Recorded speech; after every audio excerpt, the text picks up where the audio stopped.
Yo, it's your boy, Nelix.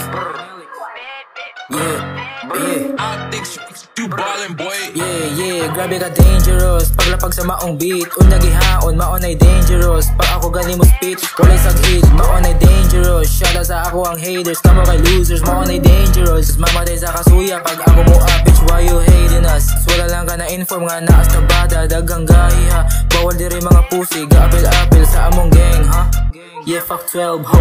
Daka na mga nayawa, dili mawala sa among gang, ha? Mga bail sa dulangan nagkalat, makabasag makalangkat, ha? Dili ninyo maharangan, kay kami kay puro diri mga sabuton lang. Mao ba ni ang balag, baghapas sa di ninyo nga magluto lang. Pag ako na mulabag, matik na nasunog, hinga nakahat, maong na overcook. Gusto kog money, ha? Binog ko sa liste ko, akong gimanifest. Dili ingon nga dili na mahimo, kaya akong gitry, ako ang the best. Mga salbahe tay diring dapita taas ni og sungay mga panuway. Di mo asinso ang mga giate sa sige ninyo o mga panuway. Daga mga yawa ka dili na makita, diri sa ako sila gapangita. Grabe ka dangerous na delikado pag ako na diri na nga mo gawas. Sobra ka hatingot nga gaagas, joker nga braha labong pas alas. I keep it up na ako unta matap, fuck all the bitches and fuck all the up. Melones amo ang tirada, daghan pa og plano kay among gian na manam. Pakumutan lang ko anang basag baba, aron na sila na para mutagam. Di ko ka-focus kay ako na blue, me and my homies nga na sa school. Sobra ka high na abot na sa langit, talaban pa na mo si Shanty Dope. Run in the city and fuck all the lows, sakay OG pa dulong sa kulon. We gonna pull up on your address, fuck in the trenches, what you we gonna do? Ako ang apens kay Permira Sagin, maon na gitawag nila nga swagin. Kasagaran gusto nila og thrill, puol sa dungan dili na kong feel. Mga ama gusto nila og drill, holding a gun abi na ka og real. Puro mo capin, balik-balik wala lain. Abig luto pero bago pang saing, abi nila nga sila na ang gahi. Mga olol mo wala mo gabae, dili angay bakalaton inyo nga estilo nga abi na ninyo og hait.